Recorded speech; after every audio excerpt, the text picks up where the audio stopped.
साथियों, कनिष्ठ लेखाकार और टीआरए के एग्ज़ाम्स में आप लोगों ने देखा कि जिस तरीके से आप लोगों को बताया गया था कि पूरे कंसंट्रेशन के साथ में प्रश्नों को सावधानीपूर्वक पढ़ते हुए समझते हुए ही आपको आंसर देना है। एग्ज़ामिनर के सामने केवल एक विकल्प यही था कि वो किस तरीके से प्रश्न को घुमाता है। कुछ प्रश्नों में एक भी शब्द को अगर उसने हेरा फेरी करी तो उससे उस प्रश्न का आंसर हमारे को समझने में ये हो गया कि उसका आंसर ये होना चाहिए, परंतु ये नहीं हुआ। जैसे फॉर एग्ज़ाम्पल मैं आपको बताता हूँ कि नियम संख्या 12 के संदर्भ में एक प्रश्न आया था, जिसमें पहला ऑप्शन था कि सेवानिवृत्ति के पश्चात नियुक्त कर्मचारी। लोगों को लगा कि बिल्कुल सर ने यही लिखाया था, ठीक है। उसके बाद ये लिखा हुआ था जिसके अगर वो क्लास 4 का है तो 6 महीने का वो लिखा हुआ था। एक अस्थायी कर्मचारी का लिखा हुआ था।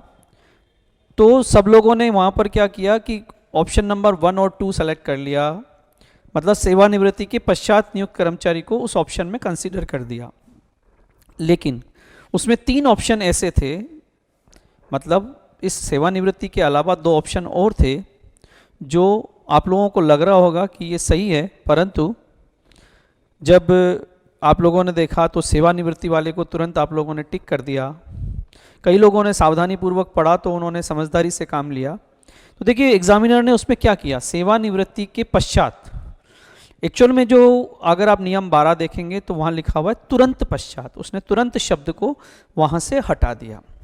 और यही एक विकल्प है, यही मेरा मानना है कि यदि एग्जामिनर का कंसंट्रेशन इस दृष्टि से था कि अगर वो एक एक शब्द को तूल दे करके और उनका प्रश्न पूछने का तरीका था, तो उनको निश्चित रूप से बाकी प्रश्नों पे भी ध्यान देना चाहिए था, क्योंकि उनमें भी जो छोटे छोटे बिंदु थे उन बिंदुओं को यहाँ पर उन्होंने समावेश किया और उसके आधार पर बहुत सारे प्रश्न ऐसे हैं। यहाँ कुछ प्रश्नों की तो हम बात करेंगे और इसके अलावा भी बहुत सारे ऐसे प्रश्न हैं जिसमें छोटी छोटी ऐसे बिंदु हैं जिसके आधार पर हम ये देख सकते हैं। तो साथियों, जैसे मैं एक क्वेश्चन बताता हूँ, which of these autonomous body under Rajasthan, which of these autonomous body under Rajasthan. अब इसमें ऑटोनोमस, सबसे पहले तो ऑटोनोमस किसको कहते हैं, स्वायत्त शासी संस्था को, अर्थात वह स्वायत्त शासी संस्था जिसको राजस्थान सरकार जो है उसकी संचित निधि से गवर्न नहीं होता है, वो अपनी खुद की भी इनकम करता है। तो जैसे ऑटोनोमस बॉडी को हम जनरली कोई भी गवर्नमेंट एजेंसी जो होती है वो होती है जिसके आगे ऑथोरिटी लगा हो, कॉरपोरेशन हो, बोर्ड हो। तो ये गवर्नमेंट किसी एक्ट के रिलेशन में अगर गठित करती है, चाहे वो ऑथोरिटी हो, कॉरपोरेशन हो, कंपनी हो, तो वो सारे की सारी यहाँ पर क्या होती है कि वो ऑटोनोमस बॉडी में कंसिडर होती है। तो यहाँ जो 4 बिंदु दिए हुए हैं, प्राइमा फेसाई ये लगता है, प्रारंभिक रूप से ये लगता है कि ये चारों की चारों यहाँ पर ऑटोनोमस बॉडी है। तो यह प्रश्न क्या पूछना चाह रहा है, which of these autonomous body under Rajasthan. तो ये तो सारी ही है एक तरीके से। फिर भी अगर मैं एक बार के लिए इसको विकल्प करूं तो मैं एक बार सेकेंडरी बोर्ड ऑफ एजुकेशन को यहाँ से अलग कर देता हूँ। तो भी देखिए, जो राजस्थान फाइनेंशियल कॉरपोरेशन जयपुर, अब राजस्थान फाइनेंशियल कॉरपोरेशन जयपुर के लिए आप उसकी वेबसाइट पे जाएंगे और उसके बारे में अगर आप सर्च करेंगे वहाँ पर जाकर के उसकी वेबसाइट से, तो ये एक ऑटोनोमस बॉडी है RFC, जो उसका खुद का अपना इनकम सोर्सेज हैं। ये राजस्थान सरकार की संचित निधि से गवर्न नहीं होती है और is consider for the helping of growing of tiny small scale and medium scale industries in Rajasthan, constituted under a notification of the state government dated 17 January 1955 under the SFCs act 1951। मतलब इस act के तहत ये गठित एक संस्था है, इसका मतलब ये एक स्वायत्त शासी संस्था है। तो यहाँ पर राजस्थान फाइनेंशियल कॉरपोरेशन भी एक स्वायत्त शासी संस्था है। चलिए मैं दूसरे में आ जाता हूँ, Rajasthan tourism development corporation limited RTDC is a company registered under Companies Act 1956 with its headquarter at Jaipur. This company is fully owned by Government of Rajasthan। मतलब राजस्थान सरकार की ये एक गठित संस्था है जो कंपनी एक्ट के तहत रजिस्टर्ड है, और जो भी कंपनी एक्ट के तहत रजिस्टर्ड कोई संस्था होगी निश्चित रूप से वो एक स्वायत्त शासित संस्था होगी, मतलब उसके खुद के अपने इनकम सोर्सेस होंगे। The Rajasthan small industries corporation limited, ये 1961 में यहाँ पर बनी थी, ठीक है, RSIC के रूप में, और ये गवर्नमेंट ऑफ राजस्थान की एक अंडरटेकिंग है, मतलब ऑटोनॉमस बॉडी है, और ये पब्लिक लिमिटेड कंपनी है, major of to promoting the handicraft produce in the state. तो बेसिकली हैंडीक्राफ्ट को प्रमोट करने के लिए RSIC का गठन किया हुआ है। तो यहाँ पर इस प्रश्न में तीनों ही विकल्प 1, 2 और 4, हालांकि माध्यमिक शिक्षा बोर्ड भी वो है, क्योंकि बोर्ड वगैरह भी उसमें आता है, लेकिन एक बार के लिए हम उसे हटा दें तो यहाँ पर 1, 2 और 4 जो है ये तीनों ही ऑटोनॉमस बॉडी है। संभवतया हो सकता है कि एग्जामिनर ये पूछना चाह रहा हो which of these autonomous body not covered under government of Rajasthan, not under Rajasthan, not the autonomous body. अगर मान लीजिए वो नकारात्मक के रूप में पूछना चाहता था तो फिर भी 3 नंबर इसका आंसर विकल्प सही हो सकता था, लेकिन आज की स्थिति में जो प्रश्न पूछा गया है उसमें विकल्प नंबर 1, विकल्प नंबर 2, विकल्प नंबर 4, ये चारों के चारों पॉइंट यहाँ पर ऑटोनॉमस बॉडी की परिभाषा में आते हैं, इसलिए इस प्रश्न को डिलीट किया जाना चाहिए। देखिए सेम नेक्स्ट ये क्वेश्चन देखें, service book shall be maintain for each and every government servant except, इसने पूछा है कि सर्विस बुक सभी कर्मचारियों को जो है बनाई जाएगी छोड़कर, इनको छोड़कर, किनको छोड़कर, government servant appointed on temporary basis for a fix period, अगर किसी को फिक्स पीरियड के लिए टेम्परेरी गवर्नमेंट सर्वेंट लगाया गया है, class 4 government servant from all India services, और policeman of the rank not higher than that of head constable. तो अगर यहाँ पर आप देखेंगे तो इसमें यहाँ पर ए की सर्विस बुक नहीं बनती है, ठीक है, service book shall be maintain for each and every except, किसकी नहीं बनेगी, किसको छोड़ करके, तो इसके भी छोड़ना पड़ेगा, इसका भी छोड़ना, सॉरी इसका भी छोड़ना पड़ेगा और इसका भी छोड़ना पड़ेगा, ये तीनों उस कैटेगरी में हैं, ठीक है। तो यहां प्रश्न क्या पूछना चाह रहा था एग्जामिनर, वो बेसिकली ये पूछना चाह रहा था कि यहां एक्सेप्ट में मतलब किसकी बनेगी, छोड़कर, अब छोड़कर में उसने 3 विकल्प दे दिए, तो वो पूछना क्या चाह रहा था ये भी उनको नहीं पता, मतलब वो नकारात्मक पूछना चाह रहा था, पर प्रश्न बनाते समय कुछ गड़बड़ी हो गई, तो यहां पर A, B, C, D ये तीनों इसमें विकल्प आते हैं। अब बात करते हैं सी विकल्प की। यस, ऑल इंडिया सर्विसेज की सर्विस बुक बनती है, इसकी तो सर्विस बुक बनती है। हालांकि अब आप देखेंगे, अगर इसको भी बहुत गहराई से देखेंगे, जैसा कि एक प्रश्न में जिसमें उन्होंने ये सर्विस, उसमें एक प्रश्न में उन्होंने केवल इतने से शब्द को छोड़ करके लिया था कि सेवानिवृत्ति के तुरंत पश्चात, केवल तुरंत को ये मानते हुए अगर उन्होंने किया था, तो फिर इसको भी डेप्थ में देखना चाहिए कि RSR जो है वो ऑल इंडिया सर्विसेज पे लागू ही नहीं है। तो आपने तो RSR सिलेबस में था, तो फिर आपने ऑल इंडिया सर्विसेज के बारे में कैसे पूछ लिया कि वो सर्विस बुक लागू होगी या नहीं होगी। लेकिन फिर भी चलो मान लेते हैं, तो भी यहाँ पर ऑल इंडिया सर्विसेज की सर्विस बुक बनती है। तो यहाँ लिखना चाहिए था, a service book shall not be maintain for each and every government servant, for shall not be maintain except, वहाँ नॉट देना चाहिए था, फिर एक्सेप्ट देना चाहिए था, तब तो समझ में आता था कि ऑल इंडिया सर्विसेज इसका सही विकल्प होगा। लेकिन यहाँ तो service book shall be maintain for each and every government servant, यह सभी की होती है कि छोड़कर, किस किस को छोड़कर, ए को भी छोड़कर, बी को भी छोड़कर और डी को भी छोड़कर।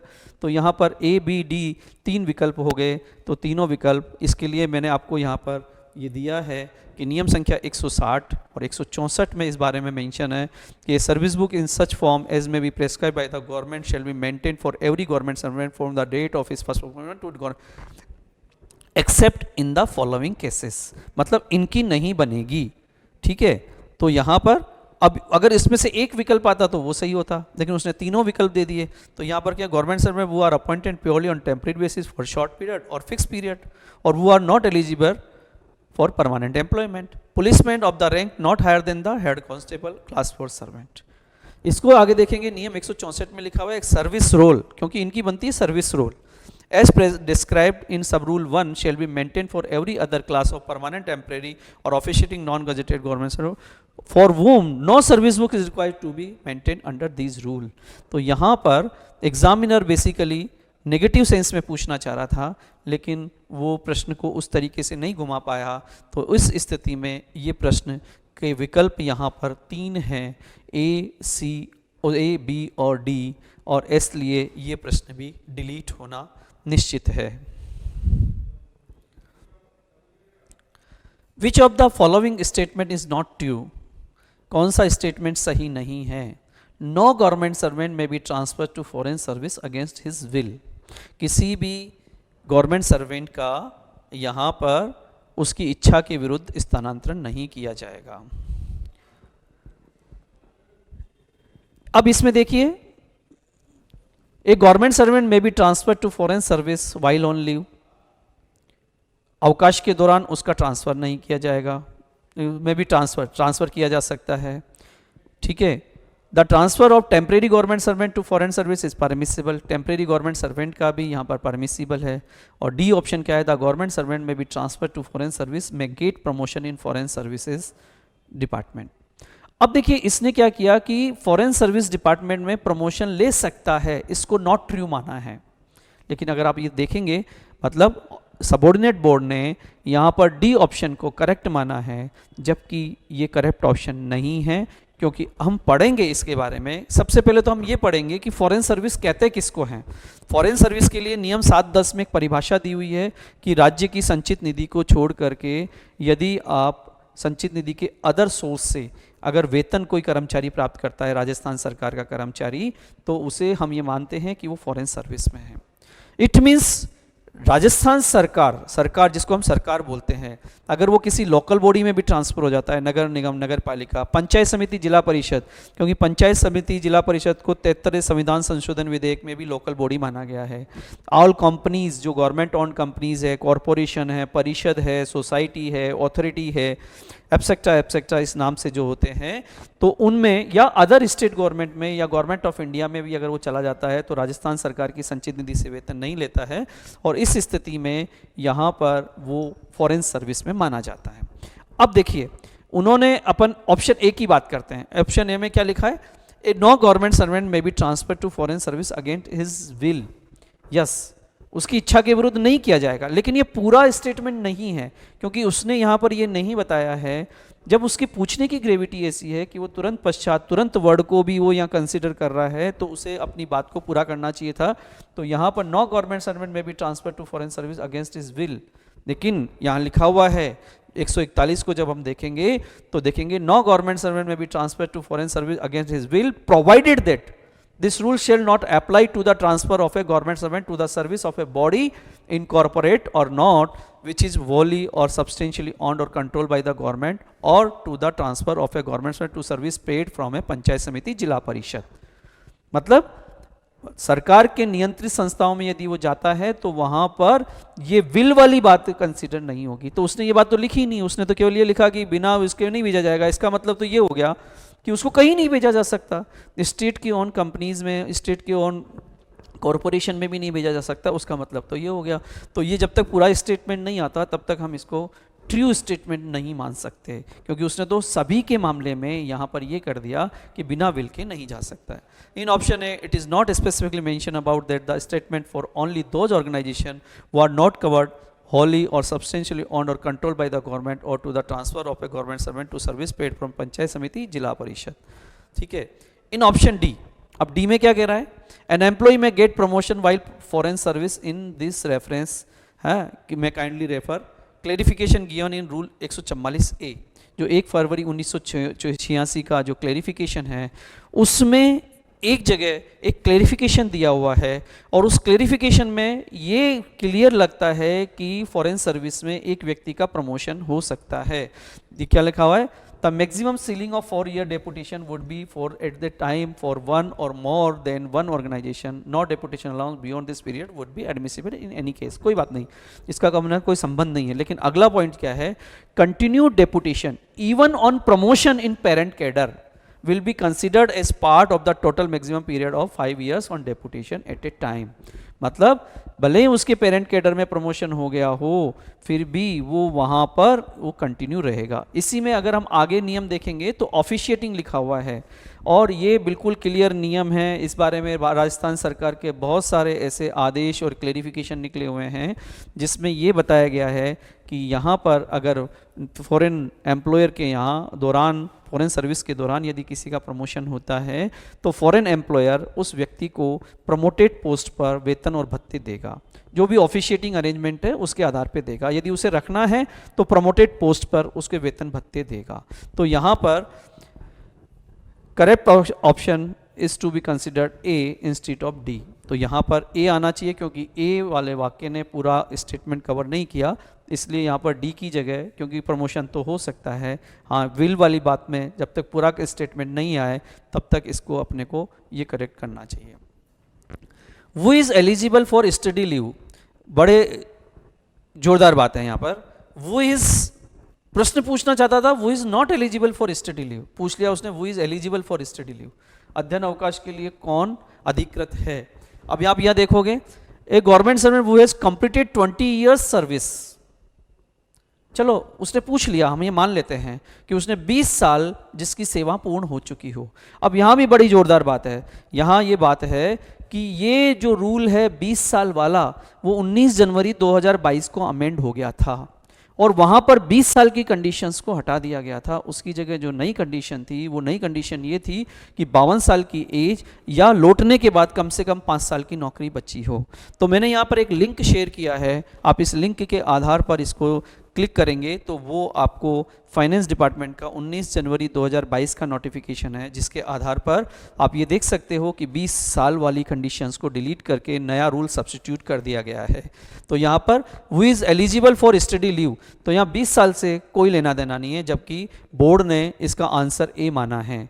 ठीक है, चलो कोई बात नहीं, एक बार के लिए हम ये मानते हैं कि पुराने नियमों से 20 साल की जिसकी सेवा हो चुकी है उसको नहीं मिलता है कोई, लेकिन वो एलिजिबल नहीं है, वो नॉट एलिजिबल की कैटेगरी में। फिर यहाँ पर मैं कहता हूँ कि पुराने अगर उस रूल को भी हम कोट कर दें तो भी इसको यहाँ पर कंसिडर नहीं किया जा सकता है, क्योंकि ए तो आ ही नहीं सकता, वो एलिजिबल ही नहीं है। वो कहता है 20 साल से जिसकी कम की नौकरी हो वो एलिजिबल है, तो फिर भी यहाँ पर उल्टा कर दिया। हाँ, बी ऑप्शन में क्या देखेंगे, ए टेम्परेरी गवर्नमेंट सर्वेंट वो has completed 3 year of continuous service, उससे मिलेगा, बिल्कुल एलिजिबल है। A government servant working in the agriculture department to pursue master degree from IARI Pusa. IARI Pusa क्या है, बेसिकली उसने थोड़ा सा घुमाया है, उसने ये बताया कोशिश की है कि एग्रीकल्चर की रिसर्च जो गवर्नमेंट और न्यू दिल्ली में इसका एक इंस्टीट्यूशन है, वहाँ पर रिसर्च होता है, तो ये एक एग्रीकल्चर डिपार्टमेंट का एम्प्लॉई है और वो एग्रीकल्चर डिपार्टमेंट से है, तो उससे रिलेटेड कोर्स है, उसके परस्यू के लिए ये सैंक्शन हो सकती है। A police officer who wants to pursue course of study investigation in criminal law, बिल्कुल ये क्रिमिनल लॉ उसके जॉब से रिलेटेड है, जो बाद में उसे सामर्थ्य प्रदान करता है, इसलिए वहाँ पर हो सकता है।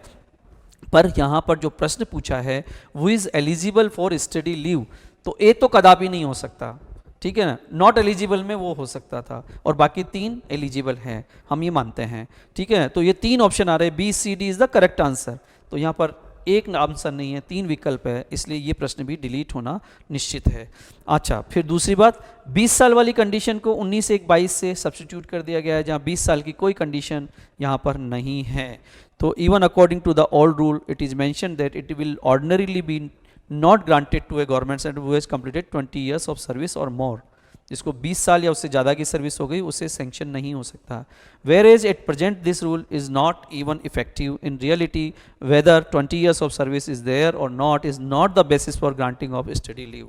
Study leave may be admissible to all persons who covered in option B, C and D, hence this question need to be deleted. तो ये प्रश्न भी यहाँ पर डिलीट होना निश्चित है। चलिए साथियों, एक बड़ा इंटरेस्टिंग, यहाँ पर बहुत लोगों को इस बारे में कन्फ्यूजन होता है, उसका मैंने एक एग्जाम्पल भी आपको दिया है। Which of the following is not true about commuted leave. अब कम्यूटेड लीव के बारे में देखिए, which of the following is not true about commuted leave. तो यहाँ पर लिखा हुआ है पहला option, commuted leave during the entire service can't be more than 240 days, 240 दिन से अधिक नहीं दी जाएगी। Commuted leave may be granted to an officer for private affairs, है निजी मामलों के लिए, निजी कार्यों के लिए कम्यूटेड लीव पर्सनल रीजन से लिए नहीं दी जाएगी, मे बी ग्रांटेड दी जा सकती है, ठीक है। नॉट ट्रू बोलना है ना, तो दी जा सकती है। तो बिल्कुल यहाँ पर हम एक बार के लिए अभी ए मान लेते हैं, तो यहाँ पर ये नहीं दी जा सकती, ये बी है, ठीक है। लेकिन यहाँ पर not true, it is the true, ये तो ट्रू है, ठीक है, नहीं दी जा सकती। Twice the amount of committed leave shall be debited against the half pay leave, yes ये भी ट्रू है, ट्वाइस हम डिलीट करते हैं। Committed leave utilise for an approved course of study may be approved without medical certificate, sorry committed leave may be granted, नहीं ये grant नहीं हो सकती है, तो ये नॉट ट्रू में। हाँ, committed leave utilise for an approved course of study may be approved without medical certificate, ये भी ट्रू है। तो यहां पर अभी अब अपने बात आ रही है बी, इस हिसाब से यहां पर करेक्ट ऑप्शन है, लेकिन आंसर क्या दिया है, ए। अब ए क्या दिया है, commuted leave during the entire service can't be more than 240 days, can't be, तो वो उसके हिसाब से सही है, लेकिन ये बड़ी हास्यास्पद स्थिति है कि एग्जामिनर ने उस बात को लिया है जो 1983 में ही जो मैटर डिलीट हो गया है। अब लिया कैसे, क्योंकि साइट पे जो आरएसआर रखी हुई है उस आरएसआर में ये मेंशन है, लेकिन क्या मेंशन है ये कम से कम ध्यान रखना चाहिए था। जो पेज नंबर 249 है, मैंने लिंक दिया है उसमें, तो 249 है, उसमें यहाँ पर जो रूल नंबर 93 का जो हेडिंग लिखा हुआ है उसके नीचे एक लाइन है और उसके नीचे रिमार्क करके नीचे उसमें बिलो पॉइंट्स दिए हुए हैं। अब देखिए उसका मतलब क्या होता है, उसका मतलब समझने की बात है, मैंने यहाँ पर ये दिया है, आप 249 का प्रिंट आउट लेना और उसको यहाँ पर लगाना। यहाँ पर ये हेडिंग है और हेडिंग के नीचे ये लाइन दी हुई है, ये लाइन इस बात को रिप्रेजेंट करती है, और यहाँ पर ये लिखा हुआ है shall be limited to maximum 240 days, यहाँ पर लिखा हुआ है 240 डेज। लेकिन ये जो है ये है फुटनोट। फुटनोट का मतलब होता है कि इस रूल का, ये रूल आज की तारीख में किस दिन परिवर्तित किया गया और इससे पहले क्या नियम था। तो ये जो नियम यहां लिखा हुआ है इसके नीचे, ये जिसमें 240 दिन की बात आ रही है वो 1983 में डिलीट हो चुका है। इसके आगे का पन्ना जो है, चूंकि हेडिंग के जस्ट बाद फुटनोट आ गया है, लाइन के नीचे वाला पार्ट आप देखोगे इसके फॉन्ट भी अलग है, ठीक है। तो आप साइट पे से डाउनलोड करेंगे तो आपको खुद को ऐसा लगेगा कि ये तो फुटनोट है। आज की तारीख में 240 दिन की कोई कंडीशन नहीं है, और इसीलिए मैंने यहाँ पर आपको जो है 1983 का जो अमेंडेड वो है उसका लिंक दिया है। आप इस लिंक पे क्लिक करना और आप उसको डाउनलोड कर देना और अपने रिप्रेजेंटेशन के साथ में लगा देना। पेज 250 पे उस हेडिंग का जो 249 पे हेडिंग दिया हुआ है उसका कंप्लीट डिटेल वहाँ पर मेंशन किया हुआ है। तो साथियों ये प्रश्न भी 100% डिलीट होगा। तो मैं यहाँ पर 240 दिन की कोई कंडीशन है नहीं, 240 दिन की जब कोई कंडीशन है नहीं, तो यहाँ पर इस स्थिति में मैं ये कह सकता हूँ कि यहाँ पर नॉट ट्रू में ए और बी यहाँ दोनों ही नॉट ट्रू में आते हैं, मतलब ए और बी दोनों विकल्प यहाँ पर सही है, इसलिए ये प्रश्न भी यहाँ पर आपका डिलीट होगा।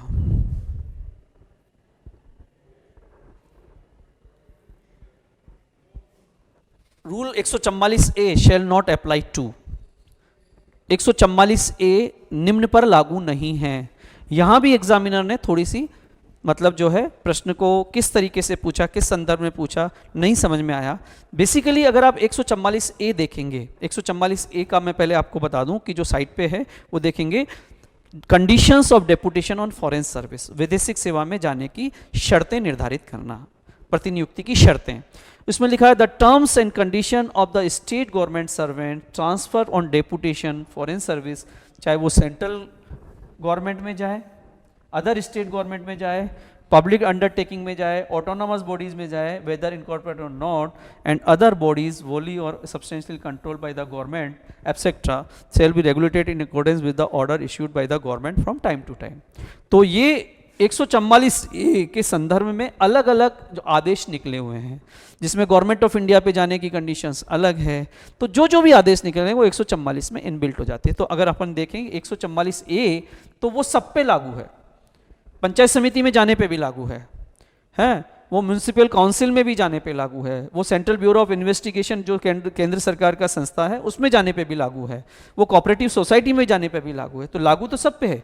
वो क्या कह रहे हैं कि इसके लिए समय समय पे नियम बनाएगी। तो उसको पूछना चाहिए था कि नियम बनाया है, जो नियम बनाया है उसका सर्कुलर है, वो सर्कुलर कब का है? 1 फरवरी 1986 का। उस 101 फरवरी 1986 का सर्कुलर इनमें से किस पे लागू नहीं है? अब इस पे भी बड़ी जोरदार बात है। अब आप देखेंगे इसको एक्सेप्शन, यहाँ क्या लिखा हुआ है? In respect of employees of police department sent on deputation to intelligence bureau and central bureau of investigation. मतलब उस 144A के अंदर जो 1 फरवरी 1986 का जो आदेश है उसके संबंध में अगर अपन बात कर रहे हैं, जिसका ऑप्शन यहाँ पर जो माना गया है आरपीएससी द्वारा, सी ऑप्शन माना गया है सही, तो सी तो कदापि नहीं हो सकता है। अगर उसे 144A के संदर्भ में बात करनी थी तो ये किसी पे लागू नहीं है, मतलब सबके ऊपर लागू है, ठीक है, सब पे ये 144 एप्लीकेबल है। यदि ये कहता है कि 1 फरवरी 1986 की बात कर रहा था मैं, तो 1 फरवरी 1986 के उसमें यहाँ पर एक एक्सेप्शन दिया हुआ है, उसकी क्लेरिफिकेशन निकाला हुआ है और उसमें कहा है कि उनका डेपुटेशन टर्म 5 साल का होगा जिसे 2 साल बढ़ाया जा सकता है। इट मीन्स ये इस पे भी लागू हो गया। तो यहाँ पर शर्तें निर्धारित करनी थी तो यहाँ पर भी लागू हो गया। ये 27/7/93 को इसमें कर दिया। ये कोई नया भी नहीं है कि ये एग्जाम के बाद में या एग्जाम के 2 दिन पहले लागू हुआ हो इसलिए गलती हो जाए, ठीक है। फिर देखो इसका जो पॉइंट नंबर 1 फरवरी 1986 का जो पॉइंट नंबर 10 है, अगर उस पॉइंट नंबर 10 को देखेंगे, नॉट एप्लीकेबिलिटी, मतलब किन किन पर 1 फरवरी 1986 का आदेश लागू नहीं है। वो फॉरेन सर्विस तो है, फॉरेन सर्विस में कंसीडर तो 144A के हिसाब से है, लेकिन किन किन पर ये लागू नहीं है? कौन सा? कि उनको डेपुटेशन भत्ता मिलेगा, उन पे जाने पर वो देगा, आने पर भी उसी को देना होगा, वो सारी शर्तें लागू नहीं है। पेंशन कंट्रीब्यूशन जमा कराना पड़ेगा, वो बातें लागू नहीं है। टर्म्स ऑफ डेपुटेशन तो है, फॉरेन सर्विस तो है, लेकिन वो सारी टर्म्स ऑफ डेपुटेशन लागू नहीं है। तो यहाँ पर government servant on deputation to panchayat samiti and जिला परिषद, उस पर 1 फरवरी 86 का ऑर्डर लागू नहीं है। 144A नहीं, 1 फरवरी 1986 का परिपत्र लागू नहीं है। A government servant who is appointed by the government as an administrator, executive officer, municipal commission in any other capacity or whose services are placed on deputation to a superseded municipal council or board, इस पे भी लागू नहीं है। Government servant of cooperative department sent on deputation to cooperative institution registered in the state। तो यहाँ पर अगर देखो तो 144A की बात करें तो ये वाला पार्ट आता है, तो वो तो सब पे पर लागू है। यदि मैं 1 फरवरी 1986 की बात कर रहा हूं तो देखिए वो किस किस पर अप्लाई नहीं है, वो इस पे भी नहीं है, वो इस पे भी नहीं है और वो इस पे भी नहीं है। तो बेसिकली ये पूछना चाह रहा था कि 144A में 1 फरवरी 1986 का ऑर्डर किस पे अप्लाई नहीं है, किस पे अप्लाई है, बेसिकली नॉट अप्लाई नहीं, किस पे अप्लाई है। तो वो सीबीआई जो है उस पे जाने पे तो अप्लाई है, लेकिन 3 पे अप्लाई नहीं है। तो वो प्रश्न क्या पूछना चाह रहा था वो यहाँ पर स्पष्ट नहीं हो रहा है, इसलिए यहाँ पर ये ए, बी और डी इसमें है, जबकि उसने सी करेक्ट किया है, इसलिए ये करेक्ट आंसर नहीं है। तो साथियों ये कुछ क्वेश्चंस हैं। इसके अलावा भी हम देखेंगे, जैसे एक सैलरी वाला क्वेश्चन आया था कि सैलरी बिल में जो प्रोसेसेस हैं, तो देखिए मैंने पहले भी बताया कि सैलरी बिल का प्रोसेसेस आपका जो GFNDR में निर्धारित सिलेबस है उसमें कोई प्रोसेस मेंशन नहीं है। ये अपने हिसाब से दिमाग से लगाया हुआ वहाँ पर प्रश्न था। उसमें भी अगर बात करें तो आज की तारीख में उसमें बहुत सारे अमेंडमेंट हो चुके हैं, जैसे बिल नंबर अंकित करना, बिल रजिस्टर अंकित करना, वो आज की तारीख में प्रोसेस नहीं है, ठीक है। उसमें यहाँ पर अगर हम बात करें तो बिल नंबर और उसकी बात करें तो बिल नंबर जो है वो आज की तारीख में नहीं है, वो ऑटो जनरेट होते हैं, बिल नंबर ऑटोमेटिकली सिस्टम से जनरेट हो जाते हैं। तो यहाँ पर उससे पहले के प्रोसेस है, इसलिए वो प्रश्न भी यहाँ पर नहीं है। और सैलरी बिल बनाने का प्रोसेस जो है वो तो नियम संख्या 150 में दिया हुआ है, जो आपके सिलेबस में नहीं था। तो जब आपके सिलेबस में नहीं था तो उसको प्रश्न को पूछा नहीं जाना चाहिए था, अब पूछा गया है तो यहाँ पर वो गलत है। वेतन जांच करने में उपयोग में आने वाले चरणों का सही अनुक्रम है भविष्य निधि, आयकर आदि खाते से की गई कटौती की जांच करना, ठीक है। प्राप्तकर्ता पावती जिस पर उचित राजस्व स्टाम्प लगा हो की जांच करना।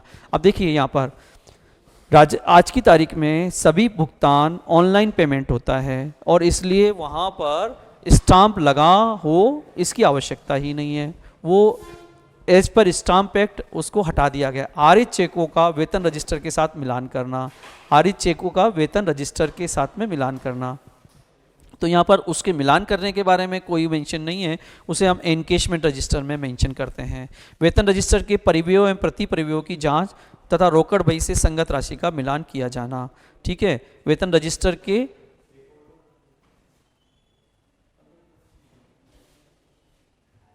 Check drawn should be tallied with salary register. ठीक है, रोकड़ बही से संगत राशि का मिलान किया जाना। तो यहाँ पर ये भी कोई स्टेप नहीं है, क्योंकि इसमें भी रिकॉर्ड बही में अपन मेंशन करते हैं बाद में, जब आपका उसका पेमेंट हो जाता है तो उसके बाद में जब वो सीधे चेक से क्लियर होता है उसके बाद में वेतन वृद्धि प्राधिकारी की जांच की जानी चाहिए। तो यहाँ पर ये भी इंक्रीमेंट जो है वो केवल एक बार लगता है, तो इसलिए यहाँ पर इसमें भी ये प्रश्न ऐसा है जो आपके सिलेबस में मेंशन नहीं था। इसका कोई भी अनुक्रम कहीं भी नहीं लिखा हुआ, इवन 150 रूल नंबर 150 में भी नहीं लिखा हुआ है कि इस तरीके से यही स्टेप्स फॉलो किए जाने हैं। हाँ, आप इसमें से किसी बिंदु पे आप ये कर सकते हैं, अनुक्रम नहीं हो सकता है, ठीक है ना, सीक्वेंस नहीं हो सकता है, स्टेप्स नहीं हो सकते हैं, इसमें से कुछ भी स्टेप्स नहीं हो सकते हैं, ठीक है ना। तो यहाँ पर इसलिए अपन ये कह सकते हैं कि जांच करना तो वो स्टेप वो है, तो पावती जिस पर, तो स्पेशली हम ये कहते हैं कि 2 नंबर जो है आज की तारीख में जितने भी सैलरी है 100% वो अकाउंट में ईसीएस से जाता है, और एम्प्लॉयज़ को जो ईसीएस से भुगतान होता है उस पर रेवेन्यू स्टैंप लगाने की आवश्यकता नहीं है। तो 2 तो किसी भी तरीके से यहाँ कंसिडर ही नहीं होता है, इसलिए ये प्रिकॉशन नंबर 1 जो यहाँ सामने प्रदर्शित हो रहा है ये भी यहाँ पर डिलीट होने योग्य है। तो साथियों, इसके अलावा भी अगर आप देखें तो कई ऐसे प्रश्न हैं जिसमें छोटी छोटी है, लेकिन उसमें हम इतनी गहराई में नहीं पढ़ते हैं, ठीक है। तो वो प्रश्न भी यहाँ पर ऐसे हैं कि जिनको डिलीट किया जाना चाहिए, क्योंकि उसमें भी एक एक शब्द को उसका मीनिंग जो है वो अलग था, लेकिन ठीक है उन्होंने पूछा है, उसका कहीं ना कहीं भावार्थ यहाँ पर मिलता है।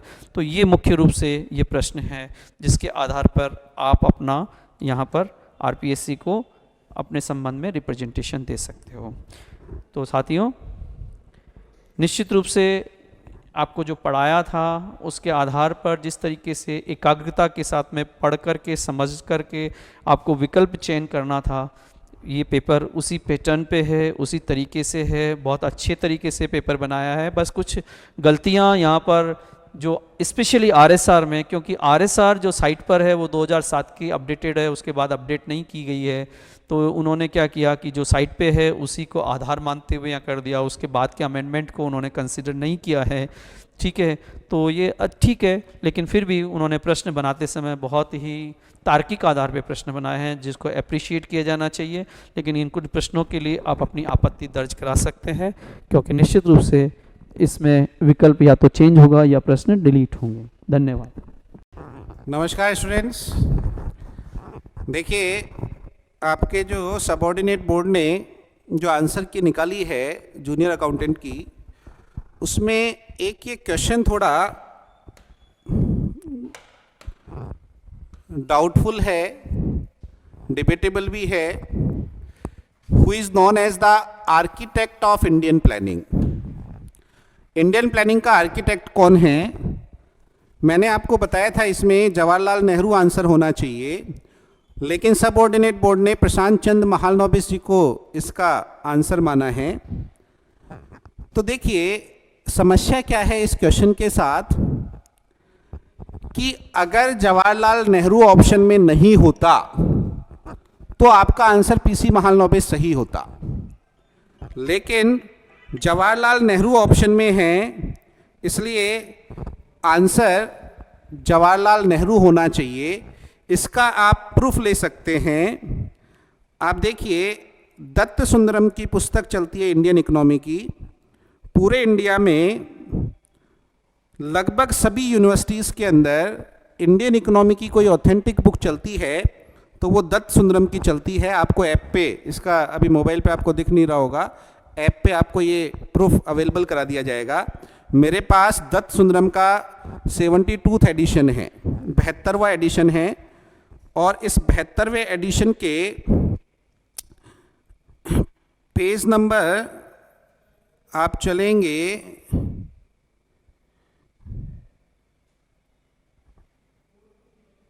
189 पर। तो इसमें क्लियरली मेंशन है Jawaharlal Nehru the architect of Indian planning generally admired the achievement of Soviet planning and, कुल मिला के आप इसको पढ़ेंगे लाइन को, मैंने अंडरलाइन भी कर रखी हो, आपको मिल जाएगा क्लियरली। मैंने इस लाइन को अंडरलाइन किया है, Jawaharlal Nehru comma the architect of Indian planning. तो ये एक बहुत अच्छा प्रूफ है। जितने भी यूनिवर्सिटीज है उसमें दत्त सुंदरम की पुस्तक इंडियन इकोनॉमी की सबसे ऑथेंटिक समझी जाती है। जितने भी आईएएस मेंस की एग्जाम्स की प्रिपरेशन करने वाले हैं वो दत्त सुंदरम को जरूर पढ़ते हैं, ठीक है। इसके अलावा कुछ और प्रूफ भी कई स्टूडेंट्स ने मेरे को भेजे हैं, मैं वो भी आपके साथ शेयर करना चाहूँगा, ऐप पे अवेलेबल करा देंगे। एक ये बुक चलती है national institute of open schooling की, गवर्नमेंट ऑफ इंडिया की मिनिस्ट्री से पब्लिश्ड है, एमएचआरडी से, human resource development, ministry of human resource development की बुक है, इसलिए ये और भी ऑथेंटिक समझी जा सकती है। इस बुक में आप चलेंगे तो इस बुक में क्लियरली मेंशन है some of the great architect of Indian planning include Jawaharlal Nehru, सबसे पहले नाम है जवाहरलाल नेहरू का, फिर कॉमा पीसी महालनोबिस, फिर कॉमा वीआर गाडगिल, फिर कॉमा वीकेआरवी राव। तो यहां सबसे पहला नाम जिसका है ज्यादा ऑथेंटिक वही समझा जाएगा, जवाहरलाल नेहरू।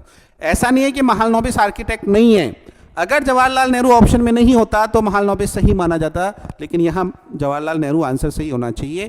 तो देखते हैं सबऑर्डिनेट बोर्ड इस प्रूफ को देखकर या तो इस क्वेश्चन को डिलीट कर सकता है या आंसर चेंज कर सकता है, वो उसकी खुद के डिस्क्रिशनरी पावर पे डिपेंड करता है, ठीक है।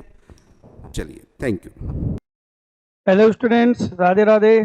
आज अपन लेके आए हैं ऑब्जेक्शंस। तो देखिए, मैंने आपको दो सब्जेक्ट पढ़ाई हैं, एक ऑडिटिंग और एक बिजनेस ऑर्गेनाइजेशन। बिजनेस ऑर्गेनाइजेशन में कोई भी ऑब्जेक्ट लगने वाला क्वेश्चन नहीं है, ना ही अपने किसी आंसर की में से कोई डिफरेंसेस रहे हैं।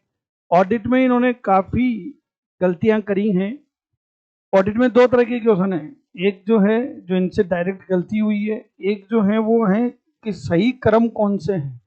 तो क्रम का तो बेटा कोई प्रूफ होता नहीं है, जो इन्होंने मान लिया सो मान लिया, और ना ही वो कहीं कोई ऐसा एक आईक्यू लेवल वाली बात है, तो उसका तो कोई इलाज है नहीं। अब बात आती है किसकी, जो इनसे गलतियां हुई हैं, जो अपने पास में है, तो इनकी जो आंसर की के साथ में पेपर दिया, मैं उसी को बेस बना के आपके सामने लेके आ रहा हूँ। क्वेश्चन नंबर 35, इसका नाम है लेटर ऑफ वीकनेस। बहुत सारे बच्चों ने मुझे व्हाट्सअप करके भी पूछा है ये। तो देखिए बच्चों, question number 35, weakness letter is concern with evolution of. कमजोरी का पत्र किससे संबंधित है? कमजोरी का पत्र, weakness letter is concern with evolution of, कमजोरी का पत्र किससे संबंधित है? बच्चों, किससे संबंधित होता है कमजोरी का पत्र? मैं आपको पढ़ते टाइम भी बताया था मैंने कि कमजोरी का जो पत्र है वो इंटरनल कंट्रोल से संबंधित है। इसका आंसर क्या होना चाहिए? सी। बाकायदा स्टैंडर्ड ऑन ऑडिटिंग 265 में भी लिखा हुआ है। अब मैं चाहूं तो आपको इसके ऑब्जेक्शन के लिए हमारे आईसीआई के मटेरियल दे सकता हूं, लेकिन वो ये मानेंगे नहीं। तो हम इसका बीकॉम का आपके लिए प्रूफ लेके आए हैं, जो आपके टेलीग्राम पे और बाकी जो भी सोशल मीडिया साइट्स है उन पे मिल जाएगा। ये आपके सामने इसका प्रूफ रहा, कमजोरी का पत्र। ये बुक मैंने ली है, आपके सामने देखिए बुक है, अंकेक्षण एवं प्रबंध लेखांकन के नाम से बुक है, जो डॉक्टर एमआर अग्रवाल की है, जो प्रोफेसर हैं, गरिमा पब्लिकेशन वालों की है। बीकॉम पार्ट 3rd ईयर में ये चलती है, ठीक है। ये पहले एसोसिएट प्रोफेसर रहे हुए हैं, इनकी बाकायदा ऑथेंटिक बुक से इसका आपको आंसर मिल जाएगा।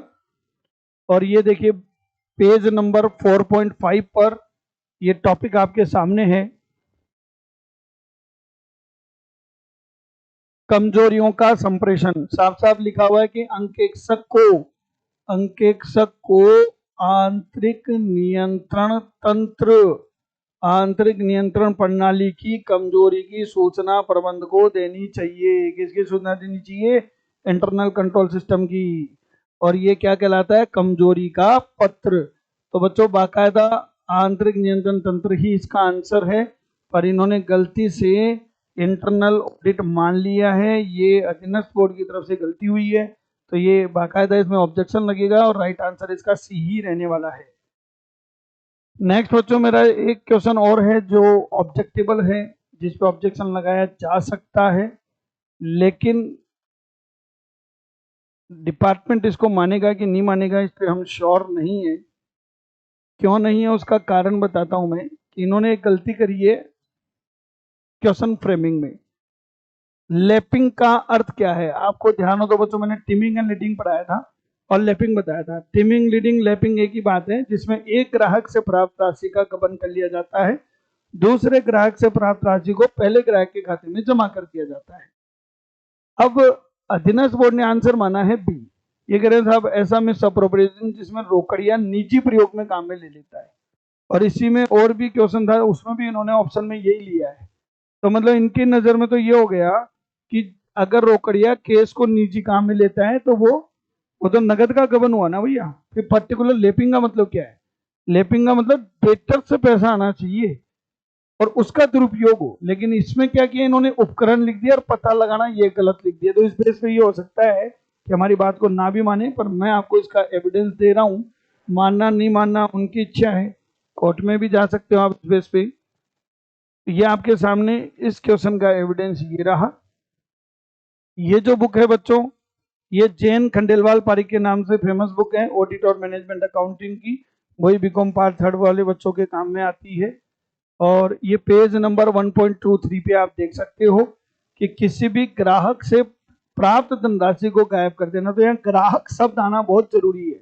हर किसी के केस की चोरी तो और भी तरीके हैं, देखो केस के इतने सारे तरीके हैं, रोकड़ के गबन के, रोकड़ के गबन के तो सारे ही उदाहरण है। ठीक है ना साहब, ग्राहक से प्राप्त धनराशि को गायब कर देना तथा दूसरे ग्राहक से प्राप्त राशि को पहले ग्राहक के खाते में जमा कर देना और दूसरे ग्राहक के खाते को तीसरे में जमा कर देना, ये क्रम को कंटिन्यू करना लेपिंग और टीमिंग लीडिंग कहलाती है। Clear students? तो दो क्वेश्चंस मैंने आपको बता दिए जिन पे ऑब्जेक्शन लगना है, और एक तीसरा क्वेश्चन जो है जो हमें लगता है कि ऑब्जेक्टेबल है, इनकी तरफ से गलती हुई है। इसमें भी ये मानेंगे या नहीं मानेंगे वो इनकी इच्छा है। यहां देखिए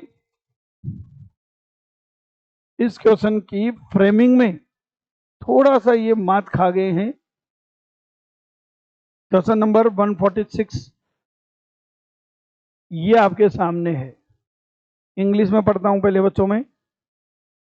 यहां पर अगर ये शब्द पे ध्यान दे लेते हैं तब तो ये मेरी बात को मान लेंगे, नहीं तो नहीं मानेंगे। ये कह रहे हैं appointment of auditor in government company should be held, तो पहला तो इन्होंने लिखा एज द ऑर्डर, यानी कि क्रम पूछा, गिवन बिलो कि कैसे होता है, यहां तक कोई दिक्कत नहीं थी, पर इन्होंने शब्द क्या लिखा, एक्सेप्ट, इसके अलावा।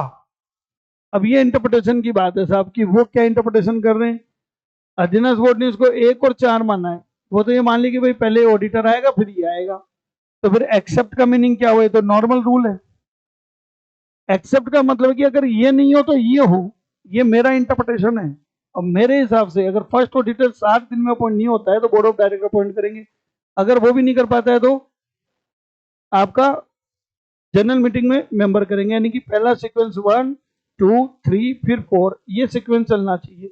अगर ये नहीं हो तो ये नहीं हो तो ये नहीं हो, तो पहला और दूसरा जब कॉम्बिनेशन ऑलरेडी दिया हुआ है और इन्होंने बाकायदा ऑर्डर वर्ड यूज किया है तो क्रम तो ये चलेगा ना साहब। तो मेरे हिसाब से राइट आंसर क्या होना चाहिए? 1 और 2। और इसका प्रूफ मैं आपके सामने ये रख रहा हूं, ये आपके सामने इसका प्रूफ है। अगेन वही जैन खंडेलवाल पारिक की बुक है और इसका बीकॉम 3rd ईयर में बुक चलती है, आरबीडी पब्लिशर है। पेज नंबर 6.10 पे ये लिखा हुआ है, ये बाकायदा कंपनी एक्ट 2013 की सबसेक्शन 7 में लिखी हुई बात है कि फर्स्ट ऑडिटर जो है वो कैसे अपॉइंट किया जाएगा। सरकारी कंपनी में 60 दिन के अंदर, नहीं कर पाए तो 30 दिन में, वही लैंग्वेज है एज इट इज जो इन्होंने ऑप्शन में ली है। तो ये 3 क्वेश्चन हैं जो ऑब्जेक्टेबल हैं, जिन पे ऑब्जेक्शन लगेगा।